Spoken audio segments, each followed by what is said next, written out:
दोस्तों नमस्कार, मैं संजय मग्गू और आपके साथ मौजूद हूं देश रोजाना के मीडिया प्लेटफॉर्म पर। और आपसे चर्चा में एक विशेष बात को लेकर, एक विशेष, अगर कहूं कि विशेष उक्ति को लेकर। एक उक्ति है तुष्टीकरण। आपको याद दिला दूं कि 9 अगस्त को जब भारत छोड़ो आंदोलन की वर्षगांठ थी, तो उस दिन प्रधानमंत्री मोदी ने अपने सोशल मीडिया ट्वीट से, यानी कि ट्विटर अकाउंट से शेयर किया था तुष्टीकरण भारत छोड़ो। तो तुष्टीकरण जो शब्द है, मैंने आपसे कहा कि एक शब्द को लेकर, एक वाक्य को लेकर आपके साथ चर्चा में हो, तो वाक्य है तुष्टीकरण। भारत की राजनीति में अक्सर कुछ शब्दों का बड़ा जिक्र होता है।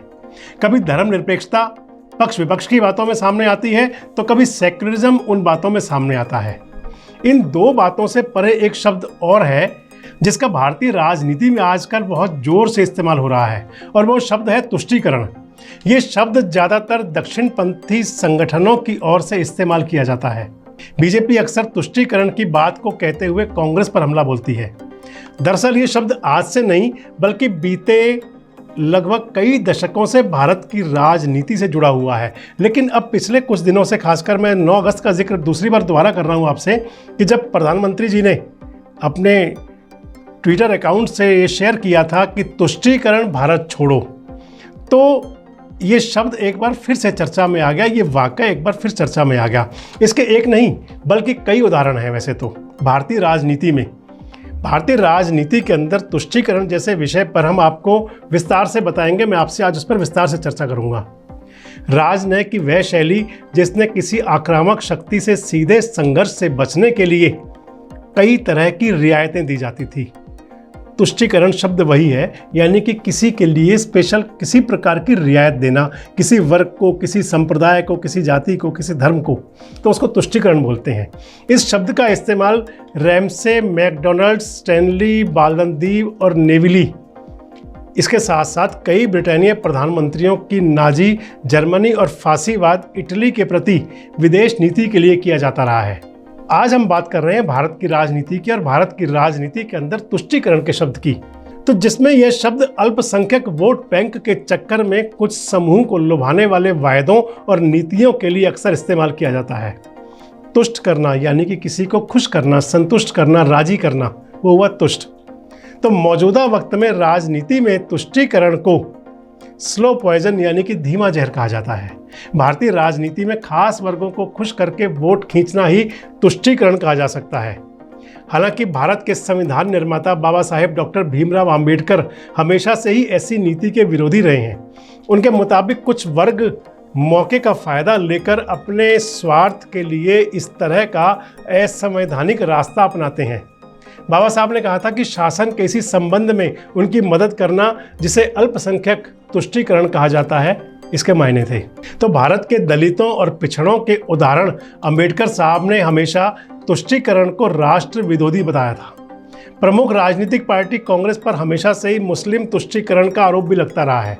भारतीय राजनीति की बात करें तो कांग्रेस पार्टी को मुस्लिम तुष्टीकरण की जननी कहा जाता है, चाहे बात आज़ादी के बाद से पंडित जवाहरलाल नेहरू की हो और या फिर आज कांग्रेस के युवराज राहुल गांधी की हो।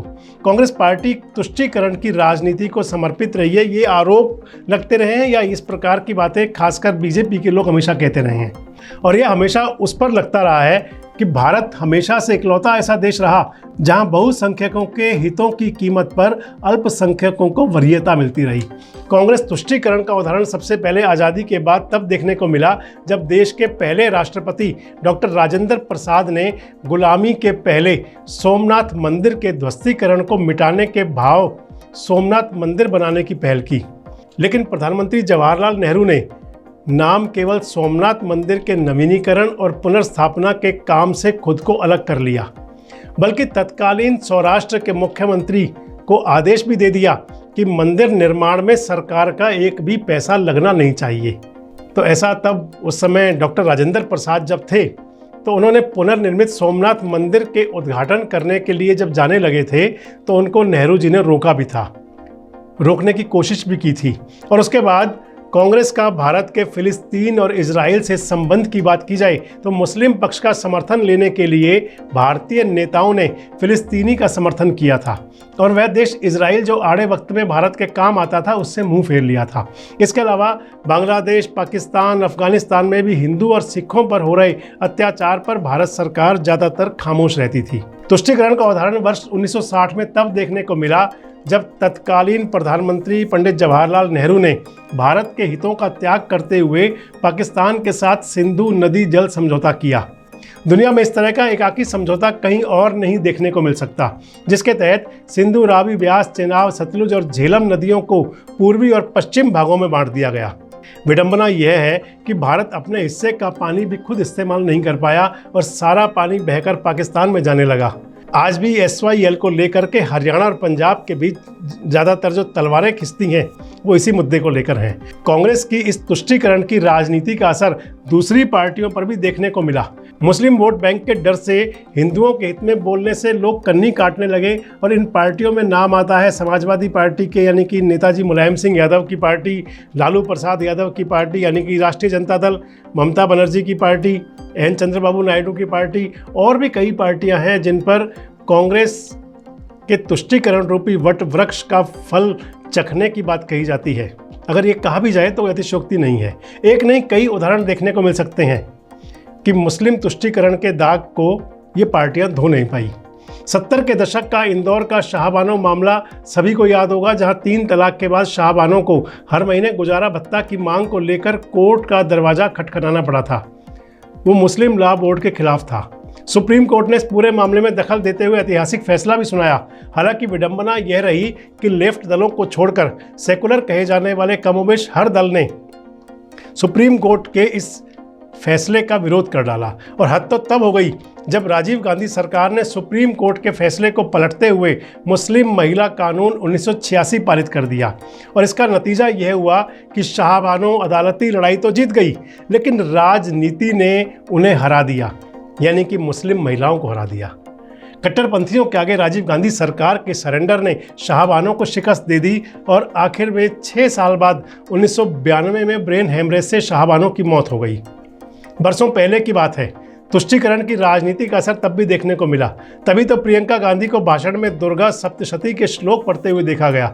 कांग्रेस को अपने युवराज यानी कि राहुल गांधी को जनेऊधारी, दत्तात्रेय गोत्र ब्राह्मण और शिव भक्त कहना पड़ा।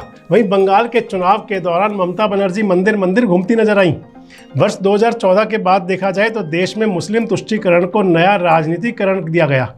बीजेपी इस तथ्य को स्थापित करने में सफल हुई कि मुसलमानों को मुसलमान कहना भी एक तरह का तुष्टीकरण है और उनकी इस बात का इतना गहरा असर हुआ कि तथाकथित सेक्युलर हिंदुत्व विरोधी गैर बीजेपी पार्टियों ने खुद को धीरे धीरे मुसलमानों से दूर करना शुरू कर दिया ताकि उन पर मुस्लिम तुष्टीकरण का आरोप न लगे।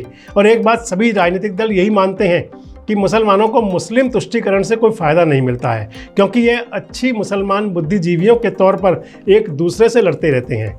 तो ये कहा गया कि तुष्टीकरण किसी विशेष के लिए नहीं बल्कि इस नारे पर जोर देने के लिए है। सत्तारूढ़ पार्टी भारतीय जनता पार्टी यानी कि NDA गठबंधन सबका साथ सबका विकास की बात को आगे लेके करता है, लेकिन सवाल तो उस पर भी उठे हैं कि वो भी हिंदू तुष्टीकरण करता है। सभी पार्टियों ने फोटो का पुष्टिकरण करने के लिए तुष्टीकरण की राजनीति की है। हज के हवाई टिकट की सब्सिडी हटाने का आदेश अगर सुप्रीम कोर्ट देता है तो सरकार इस पर जल्दी से अमल करती है। हालांकि इस फैसले को ज़्यादातर मुसलमानों ने स्वागत भी किया था। वहीं दूसरी तरफ बीजेपी शासित राज्यों की सरकारें हिंदू धर्म की ध्वजा को लहराने में लगी हैं। कभी योगी आदित्यनाथ राज्य की इमारतों को भगवा रंग में रंगने की बात करते हैं तो कभी उत्तर प्रदेश के अंदर हजारों दिए जलाने की बात चलती है। हरियाणा के अंदर हरियाणा सरकार गीता सम्मेलनों के विज्ञापनों से अखबारों को झाड़ देती है।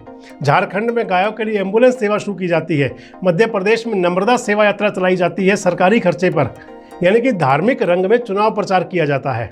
मध्य प्रदेश सरकार ने तो अगर कोई मंदिर विदेश में भी स्थित है तो वहाँ भी कोई यात्रा करना अगर चाहता है तो उसके लिए सरकारी मदद का प्रावधान भी किया हुआ है। शाहबानो 3 तलाक से लेकर सोमनाथ यात्रा की बात हो तो यह कहना अतिशयोक्ति नहीं होगी कि वोटों का पुष्टिकरण ही तुष्टीकरण की राजनीति है। सरकार चाहे कोई भी हो, भारत की राजनीति में तुष्टीकरण की राजनीति अक्सर देखने को मिलती रहती है। बात ये आती है कि ये तेरा तुष्टीकरण, ये मेरा तुष्टीकरण। लेकिन आज के जो हालात हैं जिस प्रकार प्रधानमंत्री मोदी ने अपने सोशल मीडिया ट्विटर से ट्वीट किया था कि तुष्टीकरण भारत छोड़ो, तो आज वाकई देश को ज़रूरत है कि हम तुष्टीकरण जैसे शब्द से पीछा छुड़ाते हुए इस पूरे देश के हर नागरिक को एक लय में बांधते हुए, भले ही आज सरकार यूनिफॉर्म सिविल कोड नहीं लेके आई है, लेकिन ज़रूरी है कि कुछ ऐसा ही हो। आज के कार्यक्रम में इतना ही। कल किसी और विषय पर आपसे मुलाकात करेंगे। तब तक हमसे जुड़े रहें, देखते रहें देश रोजाना। नमस्कार, धन्यवाद। हमारे साथ जुड़े रहने के लिए देखते रहिए देश रोजाना का YouTube चैनल। सब्सक्राइब कीजिए, साथ ही देश रोजाना की खबरें सबसे पहले देखने के लिए प्रेस कीजिए बेल आइकन।